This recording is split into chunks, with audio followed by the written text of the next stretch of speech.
എല്ലാ പ്രിയപ്പെട്ടവർക്കും പുതിയൊരു വീഡിയോയിലേക്ക് സ്വാഗതം. ഇന്നത്തെ മാർക്കറ്റ് നിഫ്റ്റി, നമുക്ക് നിഫ്റ്റിയുടെ ചാർട്ട് കാണുമ്പോൾ അറിയാം. ഫ്ലാറ്റ് അല്ല, കുറച്ച് ഡൗൺ ഓപ്പണിംഗ് ആണ് വരുന്നത്. പ്രൊഡക്റ്റീവ് ചാർട്ട്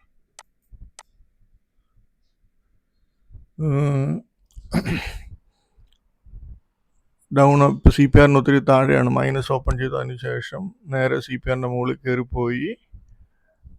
R1 R2 ആ റേഞ്ചിലോട്ട് പോകുന്നില്ല, പക്ഷേ തിരിച്ചിറങ്ങി.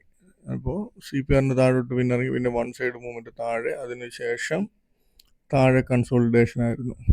പക്ഷെങ്കിൽ ഇത് വന്നിട്ട് ഒരു ഡൗൺ ട്രെൻഡ് മൂവ്മെൻറ്റിൻ്റെ ഒരു ട്രെൻഡ് പോലെ ഈ ഒരു മൂവ്മെൻറ്റ് കാണിക്കുന്നു. ഇത് പിന്നെ പിടിച്ചു നിൽക്കുകയാണ്. ആൾക്കാരെ പറ്റിക്കാൻ മനസ്സിലാക്കുക, കയറും എന്നുള്ളൊരു പ്രതീതി കൊടുത്തിട്ട് ലാസ്റ്റിൽ ഇങ്ങനെ വെക്കും. അതിനുശേഷം പിറ്റേ ദിവസം രാവിലെ വീണ്ടും താഴെ പോകും. ഒരു ന്യൂസിന് വേണ്ടി വെയിറ്റ് ചെയ്യാണ് മാർക്കറ്റ് താഴോട്ട് പോകാൻ.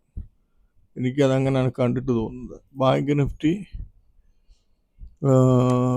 നിഫ്റ്റിയും ഇതുപോലെ ഡൗൺ ഓപ്പണിംഗ് വന്നു. അതിനുശേഷം ഇവിടെ നോക്കിയാൽ അറിയാം, ഇവിടെ ഓപ്പൺ ചെയ്തു, S1 താഴെ വന്നു, നേരെ കയറി.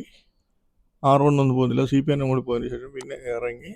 പിന്നെ അതിന് ശേഷം അവിടെ തന്നെ കൺസോളിഡേഷൻ നടക്കുക. ബാങ്ക് ഇച്ചിരി സ്ട്രെങ്ത് കാണിക്കുന്നുണ്ട്. അപ്പോൾ എന്നാലും മൊത്തത്തിൽ മാർക്കറ്റ് ഈ മിഡിൽ ഈസ്റ്റിലെ പ്രോബ്ലം കൊണ്ട് മാർക്കറ്റ് ഒരു ബിഗ് ന്യൂസിന് വേണ്ടി വെയിറ്റ് ചെയ്യുകയാണ്, ഒന്ന് അടിച്ച് താഴെ കളയാൻ. നോക്കാൻ വരും ദിവസങ്ങളിൽ എന്താണ് സംഭവിക്കുന്നതെന്ന്. അപ്പോൾ നമ്മൾ കഴിഞ്ഞ ദിവസം ഇന്ന് ട്രേഡിങ്ങിന് വേണ്ടി എടുത്തിട്ടുള്ള ഷെയറുകളായി നമ്മൾ ഈ സ്ക്രീനെ കാണുന്നു. ഇത്രയും ഷെയറുകളായി നമ്മൾ എടുത്തിട്ടുണ്ട്. ഇതിനകത്ത് നല്ല ചാൻസുകൾ വന്ന ഷെയറുകളുണ്ട്. ഞാൻ ഇന്ന് മോർണിംഗിൽ ഒരു 3/4 മണിക്കൂറോളം ഞാൻ ലൈവ് ട്രേഡ് ചെയ്ത് എൻ്റെ വീഡിയോ എടുത്തിട്ടുണ്ട്. അപ്പോൾ അതിനകത്ത് എൻ്റെ പൊസിഷൻ കാണാം. ആ സമയത്ത് 2200 ആണെന്ന് തോന്നുന്നു പ്രോഫിറ്റ്. പിന്നെ ലാസ്റ്റിൽ എത്ര പ്രോഫിറ്റ് ആയെന്ന് ഞാൻ ഈ വീഡിയോയുടെ എൻഡിൽ കാണിച്ചു തരാം. ബിർള കേബിൾ ചാൻസ് വന്നിട്ടില്ല. STL ടെക്ക് ചാൻസ് ഇല്ലായിരുന്നു.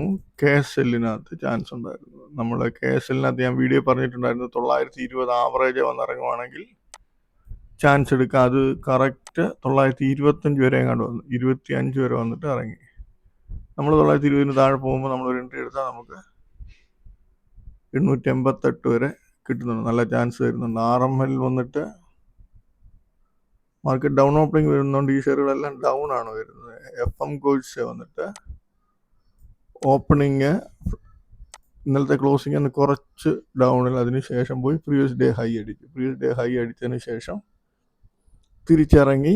നമ്മളിവിടെ 52 റേഞ്ചിൽ ഒരു എൻട്രി എടുത്താൽ നോക്കി 522 30 രൂപയുടെ പ്രോഫിറ്റ് ആ ഷെയർ തരുന്നുണ്ട്. അതുപോലെ എസ്ചന്ദ് വന്നിട്ട് ചെറിയ പ്രീവിയസ് ഡേ ഹൈ അടിച്ച് ഇവിടെ ഇറങ്ങുന്നുണ്ട്. 239.90 എന്നത് 236.70 3 രൂപ തരുന്നുണ്ട്. അതിനുശേഷം പുതിയ ഹൈ അടിച്ചിട്ട് നമ്മൾ നോക്കും, ഇവിടെ വീണ്ടും R1 കയറിയിട്ട് ഇറങ്ങുന്നുണ്ട്. അപ്പോൾ ഇവിടെ നമ്മൾ 246 ഒരു എൻട്രി എടുത്താൽ നമുക്ക് 42 വരെ 4 രൂപ പ്രോഫിറ്റ്. പിന്നെ ലാസ്റ്റ് വൺ സൈഡ് മുകളിലോട്ട് കയറ്റമാണ്. അപ്പോൾ ചിലപ്പോൾ നാളെ ഈ ഷെയർ നല്ലൊരു മൂവ്മെൻറ്റ് താഴോട്ട് തരാം. ഞാൻ ഇന്ന് ആ ഷെയർ എടുത്തിട്ടുണ്ട്. അതുപോലെ ഗോകുലാഗ്രോ നല്ല ഒന്നാം തരം മൂവ്മെൻ്റ് ആയിരുന്നു ഷെയർ തന്നത്. ഓപ്പണിങ് ഫ്ലാറ്റ് ഓപ്പണിംഗ് ഒന്ന് നേരെ പ്രീവിയസ് ഡേ ഹൈ R1 അടിച്ച് ഇവിടെ ഇറങ്ങി 324 റേഞ്ച് ഇറങ്ങി. ഇവിടെ ഇറങ്ങിയപ്പോൾ നമുക്ക് 324 എന്നത് 307 വരെ. അതിനുശേഷം കുറച്ച് നേരമല്ല, പിന്നെ ഫുള്ളൊരു ഫ്ലാറ്റ് ട്രേഡിങ് കിടന്ന് ലാസ്റ്റ് വീണ്ടും അടിച്ച് താഴെ പോയി 299 വരെ പോയി. അതിന് ശേഷം തെർമാത്തിനകത്ത് നമുക്ക് ചാൻസ് ഇല്ല. IKSനകത്ത് ചാൻസ് വന്നിട്ടില്ല. ദോഡ്ല ഡയറി ഇല്ല. നുവാമയ്ക്കകത്തുണ്ടായിരുന്നു. പ്രീവിയസ് ഡേ ഹൈ അടിച്ചതിന് ശേഷം 7400 എന്നത് 7248 നല്ല ഹെവി മൂവ്മെൻറ്റ് ഉണ്ടായിരുന്നു. പക്ഷേ നമുക്ക് ഇതിനകത്ത് വലിയ ട്രേഡൊന്നും എടുക്കാൻ പറ്റത്തില്ല. 10-20 ഷെയർ ചെയ്താൽ പോലും നമുക്ക് ഹെവി ലോസും പ്രോഫിറ്റും വരാം. ഇതിനകത്ത് പ്രോഫിറ്റ് കാണിക്കുന്നുണ്ട് നല്ല രസം. ഇതിൽ ലൂമാക്സ് ട്രിക്കിനകത്ത് ഇവിടെ previous day R1 previous day high അടിച്ചു 1114 എന്നത് നമുക്ക് 1098 വരെ വരുന്നത് 16 രൂപ പ്രോഫിറ്റ് വരുന്നു. പിന്നെ അതിനുശേഷം അടുത്ത ഹൈ അടിച്ചു. അടുത്ത ഹൈ അടിച്ചതിന് ശേഷം അടുത്ത ലെവലിൽ പോകാതെ തിരിച്ച് വീണ്ടും ഈ ലെവൽ ഇറങ്ങി കഴിഞ്ഞാൽ നമ്മൾ വീണ്ടും എൻട്രി എടുക്കും. അത് എന്നത് 78 വരെ പോയി. ഏകദേശം 36-37 രൂപ പ്രോഫിറ്റ് ആ ഷെയർ വന്നു. ക്യൂ പവർ ചാൻസ് ഇല്ല. ABC ക്യാപിറ്റലിനകത്ത് ഇവിടെ നോക്കിയാൽ ഓപ്പണിങ്ങിൽ പ്രീവിയസ് ഡേ ഹൈ അടിച്ചു, R1 അടിച്ചു, ഇവിടെ ഇറങ്ങി. ഇവിടെ നമ്മൾ ഇവിടെ ഇറങ്ങുന്നുണ്ട്. ഇവിടെ ഒരു എൻട്രി നമ്മൾ എടുത്ത് 258 എടുത്ത 258 60 പൈസയുടെ സ്റ്റോപ്പ് ലോസ് ഉള്ളത്. അത് അടിച്ചു പോയാൽ പൊക്കോട്ടെ. അതിനുശേഷം വീണ്ടും തിരിച്ച് രണ്ടാമത് ഇറങ്ങും. നമ്മൾ ഇവിടെ എൻട്രി എടുത്താൽ മതി. 258 വീണ്ടും എൻട്രി എടുത്താൽ നമുക്ക് 253.85 ഏകദേശം 4.5 രൂപയ്ക്ക് അടുത്ത് പ്രോഫിറ്റ് തരുന്നുണ്ട്. MFSLനകത്തും വലിയ മൂവ്മെൻറ്റ് തന്നില്ലെങ്കിലും ഇവിടെ നോക്കിയാൽ അറിയാം. പ്രീവിയസ് ഡേ ഹൈ അടിച്ചു 94 എന്നത് ഇറങ്ങി 87 വരെ വന്നു, അതായത് 7 രൂപ. വലിയ ഹെവി മൂവ്മെൻറ്റ് ഈ ഷെയറിനകത്തില്ല. അതിനുശേഷം അടുത്ത ഹൈ അടിച്ചു, ഇവിടെ ഇറങ്ങി 95 വീണ്ടും. ഇതൊരു 3 രൂപ. ഇത് നോർമൽ നമ്മൾ ബുക്ക് ചെയ്യത്തില്ല, പക്ഷേ നമ്മുടെ സ്റ്റോപ്പ് ലോസ് ഇവിടെ അടിച്ചു പോയാൽ നമുക്ക് അടുത്ത ചാൻസ് ഇവിടെ R2 വന്നതിന് ശേഷം തരും. അതിനുശേഷം വൺ സൈഡ് മൂവ്മെൻറ്റ് താഴോട്ടേക്ക് പോകും. ഇവിടെ ചെറിയൊരു ലോസ് വന്നാലും ഇവിടുന്ന് 1605 എന്നത് 1581 24 രൂപ വൺ സൈഡ് പ്രോഫിറ്റ് വരുന്നത്. നമുക്ക് ഈ ചെറിയ ലോസ് വന്നത് കുഴപ്പമില്ല, അത് വരും. എനിക്കാണെങ്കിലും ഡെയിലി വരാറുണ്ട്. പക്ഷേ മൊത്തത്തിൽ ഞാൻ പിന്നെ തിരിച്ച് കവർ ചെയ്ത് ഈസിയായിട്ട് എടുക്കുമെന്നേ ഉള്ളൂ. ഓക്കെ, അപ്പം നമ്മൾ ഈ തന്നിരിക്കുന്ന ഷെയറിനകത്ത് നമുക്ക് ഏകദേശം എത്ര ഷെയർ, ഏകദേശം 6-7 ഷെയറും നല്ല ചാൻസ് വന്നിട്ടുണ്ടായിരുന്നു. ഞാൻ മോർണിംഗിൽ എടുത്ത ഷെയർ ഈ ഗൂഗിൾ ആഗ്രോ, FM ഗോഡ്സെ, ഇതൊക്കെയായിരുന്നു. ഞാനിത് വെച്ചുകൊണ്ടിരിക്കുകയാണെങ്കിൽ എനിക്ക് ഈ 2 ഷെയർ തന്നെ 10,000 രൂപ പ്രോഫിറ്റ് കിട്ടിയത്. പക്ഷെ ആ സമയത്ത് വെക്കാൻ പറ്റിയില്ല. നമ്മൾ കുറച്ച് പ്രോഫിറ്റ് കാണുമ്പോൾ വിറ്റ് മാറി. ഓക്കെ, ഇനി നമുക്ക്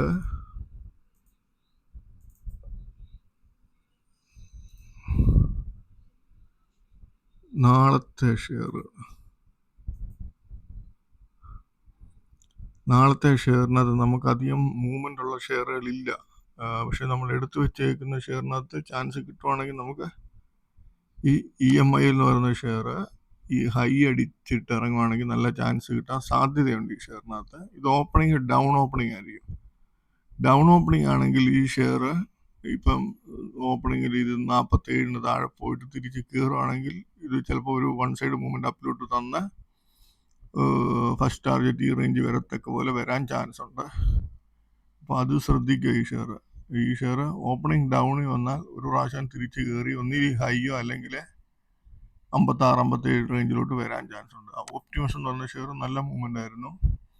മാർക്കറ്റിൻ്റെ ഒരു സ്ട്രെങ്ത് ഇല്ലായ്മ കൊണ്ടാണ് ഇത് താഴോട്ട് ഇച്ചിരി ഇറങ്ങിയിരിക്കുന്നത്. നാളെ ഇത് വീണ്ടും ഒരു മൂവ്മെൻറ്റ് കാണിക്കും ഷെയർ. ഇത് ഹൈ എന്നോ R1 റേഞ്ച് എന്നോ ഒക്കെ നമുക്ക് ചാൻസ് തരാം. അപ്പാൻ എന്ന് പറയുന്ന ഷെയർ അപ്പർ സർക്യൂട്ട് ആയിരുന്നു, 10% ഉള്ളൂ. അപ്പോൾ നാളെ ഈ ഷെയർ ഈ 58-60 റേഞ്ച് ചെയ്യുന്ന ചാൻസ് കിട്ടുവാണെങ്കിൽ നോക്കുക. വരാന്ത എന്ന് പറയുന്ന ഷെയർ 212 ഈ R1 R2 റേഞ്ച് എന്ന് കിട്ടുവാണെങ്കിൽ നല്ല ചാൻസ് കിട്ടാൻ സാധ്യതയുണ്ട്. ഈ സാഗാർ എന്ന് പറയുന്ന ഷെയർ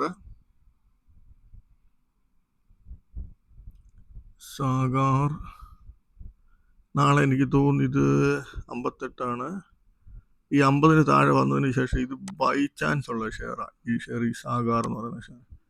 50 താഴെ വന്നിട്ട് തിരിച്ച് 50 മുകളിൽ കയറാൻ തുടങ്ങിയാൽ ഇത് ഓപ്പണിംഗ് ഇപ്പം ഇതിനിടയിൽ എവിടെയെങ്കിലും ആയിട്ട് ഈ 50 താഴെ പോയതിനു ശേഷം തിരിച്ച് കയറിയാൽ ഇത് ചിലപ്പോൾ ഈ R1 R2 റേഞ്ചിലോട്ട് പോകാൻ ചാൻസ് ഉള്ള ഷെയറാണ് നാളെ. എസ്റ്റന്റെ ഹൈ R1 റേഞ്ച് എന്ന ചാൻസ് കിട്ടാൻ സാധ്യതയുണ്ട്. RBL ബാങ്ക് 229-28 ഈ R2 റേഞ്ച് എന്നാണ് നല്ല ചാൻസ്. ഇവിടെയൊക്കെ ആണെങ്കിൽ നമ്മൾ എടുത്താൽ 1-2 രൂപ അങ്ങനെയൊക്കെ കട്ട് ചെയ്യുക. ഈ ഷെയർ ഹൈ R1 റേഞ്ച് ശ്രദ്ധിക്കുക. ഈ 2 റേഞ്ചിൽ നിന്ന് അത് ഇറങ്ങിയാൽ നല്ല ചാൻസ് ആയിരിക്കും. ഗ്രാഫൈറ്റ് R1 റേഞ്ച് എന്ന് നോക്കുക. അതല്ല ഹെവി മൂവ്മെൻറ്റ് കണ്ടാൽ ചിലപ്പം ഈ റേഞ്ച് വരെയും പോകാം, R3 വരെ. അപ്പോൾ അത് ശ്രദ്ധിക്കുക. സായി ഇന്ത്യ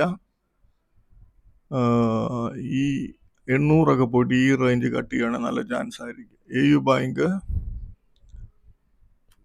R1 പോയിട്ട് ഇറങ്ങുന്നുണ്ടാൽ നല്ല ചാൻസ് കിട്ടാൻ സാധ്യതയുണ്ട്. ലൂമാക്സ് ടെക് ഇന്നത് വീക്ക്നെസ് കാണിച്ചിട്ടുണ്ട് ആ ഷെയർ. അപ്പോൾ നാളെ ഈ ഷെയർ ഈ ആവറേജ് വന്നിട്ട് ഇറങ്ങുവാണെങ്കിൽ നല്ല ചാൻസ് കിട്ടാൻ സാധ്യതയുണ്ട്. T D power 533, 25, 35, 44. ഈ R2 റേഞ്ചിന് മുകളിൽ പോയതിന് ശേഷം ഇറങ്ങുവാണെങ്കിൽ നല്ല ചാൻസ് ആയിരിക്കും. അതല്ല ഇവിടെ ചാൻസ് എടുക്കാം, പക്ഷെ അധികം നേരം വെച്ചോണ്ടിരിക്കരുത് ഈ ഷെയർ. ഓക്കെ, അപ്പോൾ ഇത്രയേ ഉള്ളൂ. പ്രത്യേകിച്ച് ശ്രദ്ധിക്കേണ്ടതായിട്ടുള്ള പ്രത്യേകിച്ച് ഒരു ഷെയർ ഒന്നും പറയാനില്ല. ഈ സാഗർ എന്ന് പറഞ്ഞ ഷെയറിനകത്ത് ബൈയിങ് ശ്രദ്ധിക്കുക, അത്രയേ ഉള്ളൂ. അപ്പം നാളെ എല്ലാവരും നോക്കി ട്രേഡ് എടുക്കുക. അപ്പോൾ എല്ലാവർക്കും നല്ലൊരു പ്രോഫിറ്റബിൾ ഡേ ആയിരിക്കട്ടെ.